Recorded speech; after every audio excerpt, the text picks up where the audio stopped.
Hey guys, Thomas the Solid Genie here, aka Mustached, here to review the movie Bodies, Bodies, Bodies. If you end up enjoying this full review, then please feel free to like, comment, and subscribe. Also make sure to check out those links in the description. One will head you over to my petition, second and third will head you to my Patreon and PayPal, fourth to my Discord server. Any and all donations are greatly appreciated, and shilling will be reminded at the end of the review. With that out of the way, let's get into Bodies, Bodies, Bodies. Alright, so I have seen the trailer for this a few times, and even after the fact I saw a few reviews of it.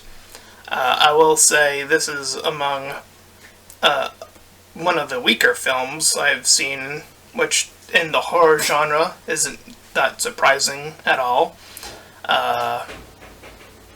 So here we are, and I'm here to do it as objectively as conceivably possible. So with all that out of the way, let's get into it. So we start off with a lesbian pair of two ladies kissing in the woods. We're following Bee and Sophie. The one in the middle of the poster and the one to her left are the two we start off with in the beginning of the movie.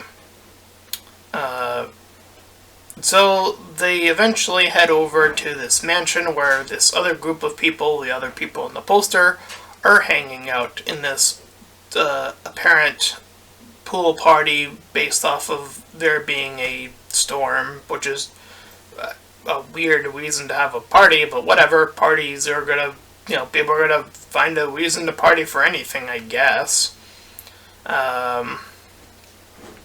And so we have other characters, such as Greg and David. We also have Alice, Jordan, and one more, whose name I don't get for quite a while, but nonetheless,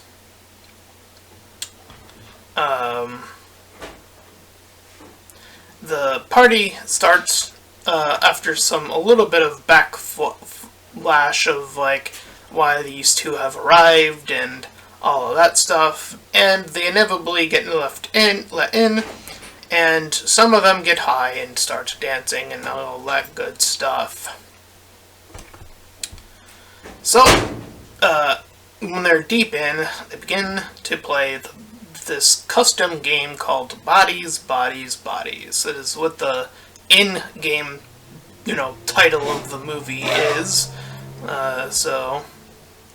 It's essentially kind of like a tag detective game mix, I guess, is the best way to put it in a simplistic term. So the lights turn off, and we follow Bee for the majority, as she's sort of our protagonist point of view. And we see that Greg has been knocked out of the game first. And after some short convincing, he's able to get back up, and we see everything is fine. So it's indicative that he leaves the scenario off to another area. And then the other woman was Emma, that's right. So they vote out the other guy named David, the one with the short hair at the top of the poster. And after shortly voting him out, they stop to look around, and we see the two head over, and they spot a injured David hit the window with no one else behind him. And it was at that point of the movie I already knew that this movie was... He's chill with this, and then he's like... Sorry. It was at this point of the movie where I already knew that they fucked everything up.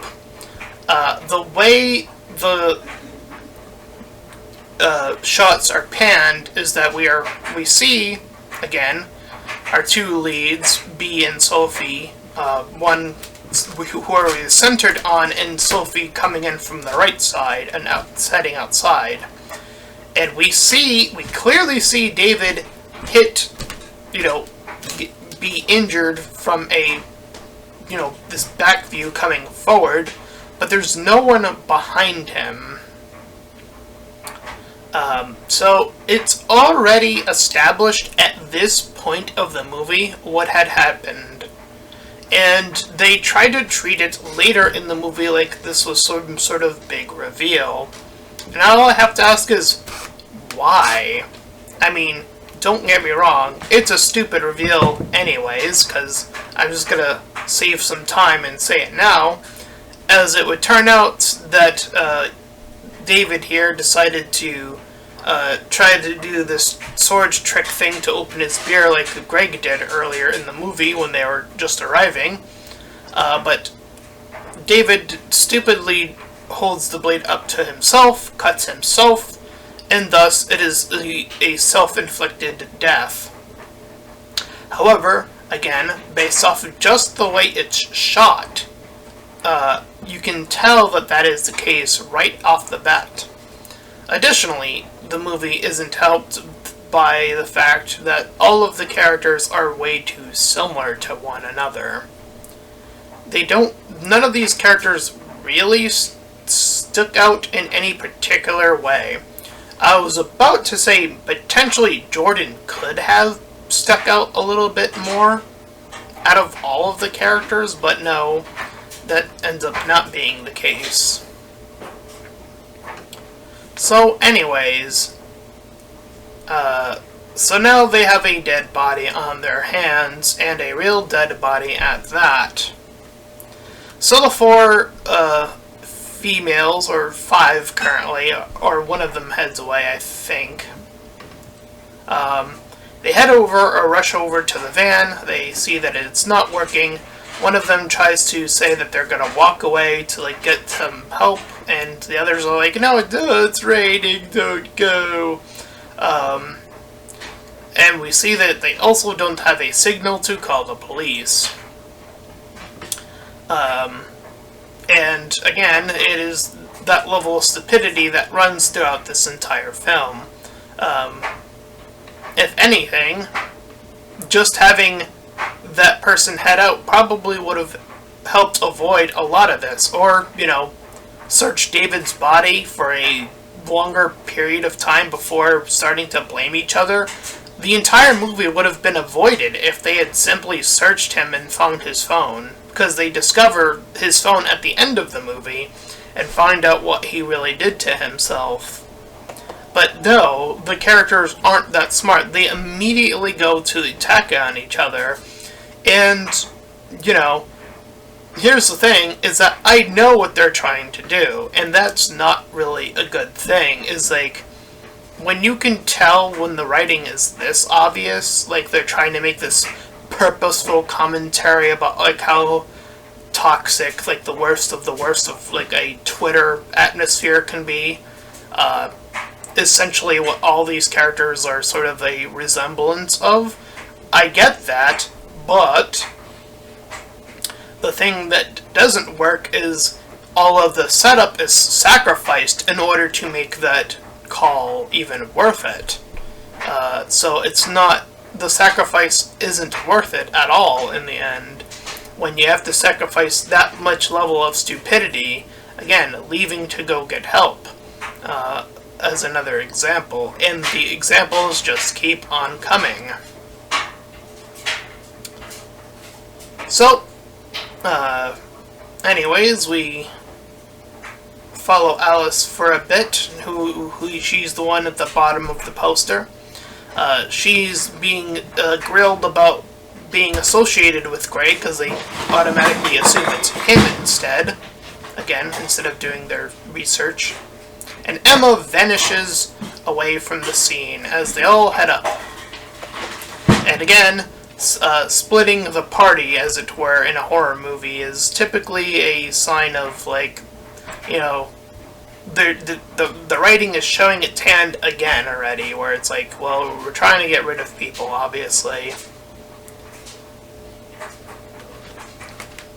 So, the suspicion ends up on Greg, primarily, and they find Emma in the bed. She, got tired, and they were blaming her for a bit, and then they give her a sword. Like, they have a whip or a knife.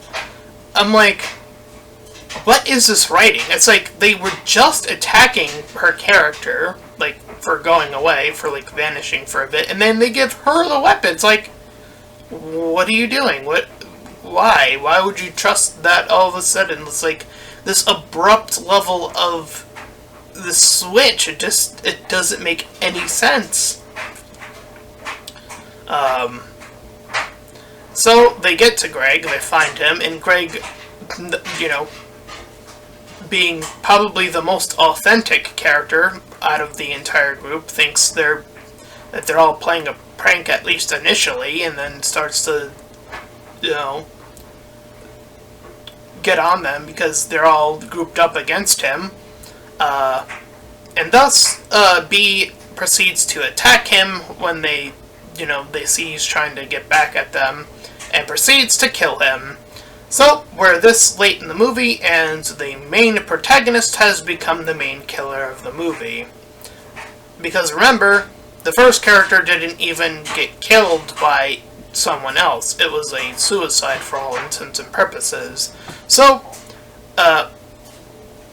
that's our protagonist. She's a murderer. And thus, the arguing between Emma and Sophia begins, and, in the process, they find Emma next, dead, that is, down the stairs. So, only 4 remain. B, Alice, Sophie, and Jordan are the only 4 left.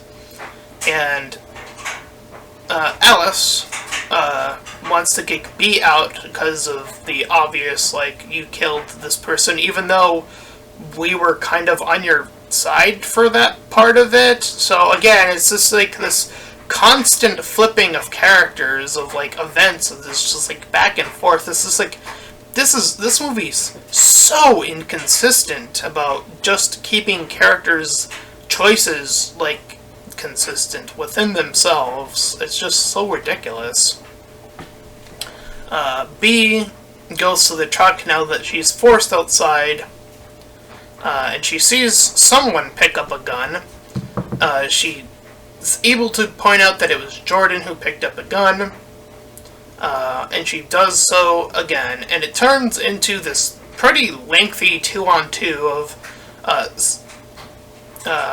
B and Sophie and Jordan and Alice sort of lashing it out on this again, and how much they all really hate each other.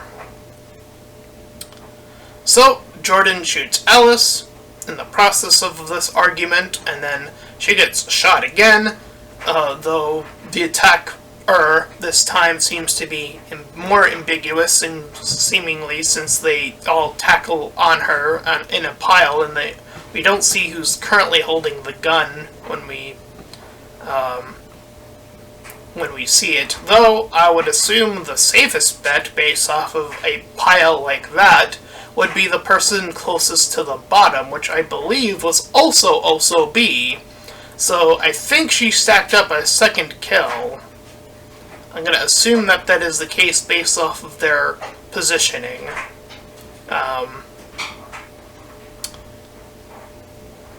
And so they are chasing each other, and B then attacks Jordan when they're on top of the staircase. She knocks her off to the first floor, meaning that it is just B and Sophie remaining, and Jordan managed to get out that Sophie and her had this little thing beforehand. So they're the only 2 from our killer protagonist and our other, well, apparently, as we'll learn, killer protagonist, again, I guess, are off, and B suddenly doesn't trust Sophie, even though we started off with this movie with them being in this relationship. And they fight over this phone when they eventually head outside. They find out that it's Greg, and that's when we see him cutting himself. And this unknown entity that they keep mentioning throughout the movie finally arrives at the very end of the movie. I think his like name is like Mark or something or rather. I don't remember exactly, but anyways, they end up like trying to make like a joke out of it, like, we got soul service, yay, or whatever. And that is the end of the movie Bodies, Bodies, Bodies. And boy, oh boy, is this movie a mess. Just inconsistency, the lack of character, where characters are in space from each other is just thrown out the window. Who's being trusted or not trusted at a given point in time is just flipped suddenly in the script. This may very well be one of the worst horror movies I've seen in quite some time, which is quite a shock coming out of A24, because I keep hearing that they have consistently made pretty interesting movies along the way. I don't know if I've seen them all or not, but point being is that this one was a complete failure. Boy, and it really does show. Obviously, just the level of switching and the level of inconsistency and the just the lack of character diversity in terms of that, since you're trying to do a comedy. Typically speaking, that tends to work a little bit stronger in a comedy, is having characters that are very sort of even more dynamic than this. Having the sort of straightforward character as an example, and these ladies and these two men, with the exception of Greg, I would say, seem to all encompass some level of like, oh, there's this mistrust, oh, we're, this sort of like almost, again, this worst side of Twitter type of writing to their character of like victim blaming and like all this stuff. And again, it becomes off as super obvious. And I think the way you alleviate that and actually make things more funny is by having a character that offsets that more. So either they needed to add an additional character that is that, or have Greg last a little bit longer so that they can play off of that a lot more. But they don't do either of those options, and they pick the worst of the three opportunities here that they are given, and just absolutely just leave all the other characters who are pretty much very close to identical to one another in terms of their, the way they act and behave, to sort of get this ball rolling. And again, just with how inconsistent this movie is, again, I saw someone else, I think it was Angry Joe's review on this, and he said that this was worse than they/them. I'm like, at least that movie was, one, consistent, and two, I can see the horror element in that, even though in today's era you probably wouldn't see a gay a gay therapy thing exist in 2022 out in the open, or in this case it was like some camp forest area. But point being, that movie actually had consistency. That movie had characters, as silly as some of them might have been, I don't know. But the killings in that were separated from the rest of what was going on at the camp. The camp, the process of that was the more horrific part of the two elements within that movie. This movie, by comparison, if, since that is a recent horror movie I also saw, this movie is significantly worse, where you just have inconsistent characters changing motivations of like, oh, I don't trust you. Oh, I trust you. Let me give you this weapon. Oh, let's separate. Oh, we're together again. Oh, let's go to the car. Oh, nope, we're gonna not go to the car. So it's like, make up your fucking minds and do something consistent for fuck's sake. It is so bad. So the score I'm gonna have to opt into this is probably either a 1 or a 2 out of 10. It is that bad. It is that inconsistent. The characters just aren't very interesting. They aren't playing off of each other in an interesting or engaging enough way. The setup and slash payoff, if you will, of this just isn't worth it because of the other things they sacrifice to get that payoff to work. Again, even showing the way the camera is set up, that alone was dumb and shit. Like, there are just so many flaws in this movie. I am shocked that someone would say that They Them was worse than this movie. It's like, no. Objectively speaking, this movie is so much worse. It is so inconsistent. The characters are so just back and forth, making stupid decisions, and the comedy just doesn't come through that alone, through that incompetence. Again, it comes off as more irritating than funny when you get this sort of inconsistency within the movie. So again, that is a 1 out of 2, or a 1 to 2 out of 10 in my ranking score. So I would not recommend watching this movie. It's not a great movie at all. It's actually terrible. Probably A24's worst movie to ever come out. I would have to see their entire list, but I would easily wager this is their worst movie. Easily. So, that is my review, and if you ended up enjoying it, then please feel free to like, comment, and subscribe. Also make sure to check out those links in the description. One will head you over to my petition, second and third will head you over to my Patreon and PayPal, fourth to my Discord server. Any and all donations are greatly appreciated, and until next time everyone, bye-bye!